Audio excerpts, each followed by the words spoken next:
Hello everyone and welcome back to the channel. Today I'm making my predictions for this Saturday's WWE Crown Jewel show. We'll start things off here on the pre-show where we'll see Sami Zayn take on JD McDonough. With this being the pre-show match and with JD McDonough being the unofficial member of the Judgment Day now, I see Sami Zayn walking out with the win here to kick off Crown Jewel. With Sami Zayn vowing to be part of the reason the Judgment Day ends, and as we see the cracks repeatedly forming and could be getting bigger and bigger, I think Sami Zayn winning here just adds on to that, especially with JD McDonough, who's kind of a member but not a member. It just seems like he's there but he's not officially there. Could cause more problems in the Judgment Day, and I think could lead to a super team up come the end of the month at Survivor Series. The Judgment Day will be taking on a team of challengers in War Games. So now on to the main card, and our first match on the main card will be for the US Championship, where Rey Mysterio will be putting the title on the line against Logan Paul. With Logan Paul coming off of one of the greatest boxing performances in history, I think WWE is going to use that to their advantage, and I think Logan Paul will be defeating Rey Mysterio to become the new United States Champion here. I think Logan Paul could be used when he beats Rey Mysterio here to have Santos Escobar be the one to defeat him, whether that be in a couple weeks or Survivor Series or somewhere else later down the road, to get the US title back for the LWO. And I think this is just a transactional move to where, hey, Logan Paul will be seen with the US title. This helps WWE out even more, and then this also helps WWE out to where Santos Escobar, who's originally going to have the match when the US title,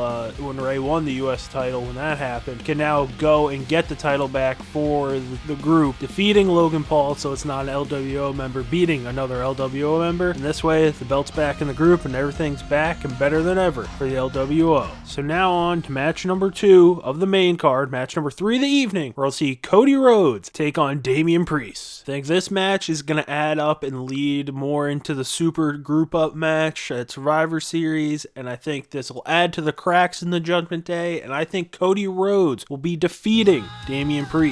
Last time Cody Rhodes was in Saudi Arabia, he had a messed up arm and he lost. This time he's coming in with a messed up ankle, and I think he'll get the win this time, which just has a question for me. Why is Cody Rhodes always getting hurt before Saudi Arabia? That just seems like a travel nightmare. I also think this won't be the end of the road between these two, and I think Rhodes and Priest will go at it again, and I think there could be potential where we see the Money in the Bank briefcase on the line where Rhodes could take it from Priest, so then this will leave the Royal Rumble winner more up in the air. So now on to match number 4 of the evening, and that'll be for the WWE Women's Championship, where EOS Sky will be putting her title on the line against Bianca Belair. With EOS Sky cashing in her Money in the Bank briefcase on Bianca Belair to win the title, I think the same thing will be happening here, and I think EOS Sky will be defeating Bianca Belair to kind of put this "it wasn't a fluke" thing out there. I think we see this with a lot of Money in the Bank winners, where when they cash in, they beat that person, they then eventually take on the person they cashed in on, and more times than not, the person who they cashed in on loses the rematch. So it's like, hey, I didn't slip by, I got you that night, and I'm still better than you, I just needed the opportunity. And I think this match could be used to add to the potential feud that would happen when Damage Control kind of splits off, with Bayley taking on EO Sky later down the road, to where Bayley couldn't beat Bianca Belair and EO did it. She did it twice now. So I think this match serves a lot of people and helps add to more things in this women's division. So now on to our next match, and that'll be for the WWE World Heavyweight Championship, where Seth Rollins is putting that title on the line against Drew McIntyre. With all the teasing going on that the Judgment Day is somehow going to get involved in this match and have a problem with someone to where they get in the way, I think they could be getting involved like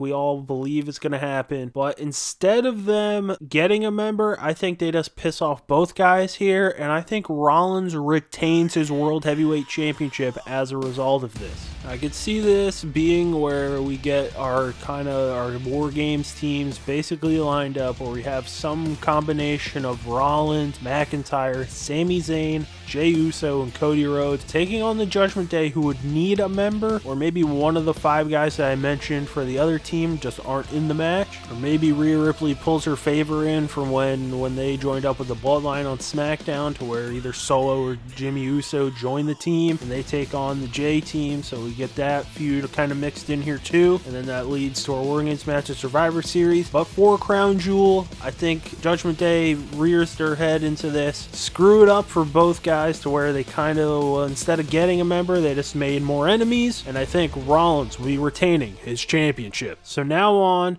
to our next match, which will feature John Cena taking on Solo Sikoa. With John Cena recently saying that he hasn't been winning a lot on his own and all this stuff, I think that kind of changes here. And I don't know how long John Cena's gonna be sticking around, but I think he beats Solo Sikoa here. I can see Jimmy getting involved and screwing up, because as we've seen him in these bloodline things, this guy is a menace. And I could also see that be the next match for Cena if Jimmy isn't pulled into the Judgment Day stuff. And with the actors still on strike, Cena could be sticking around through Survivor Series. And to my knowledge, there isn't a December pay-per-view, so maybe Cena's sticking around till the Rumble, which, I mean, if he's still there at the Rumble, just finish it out till April, pal.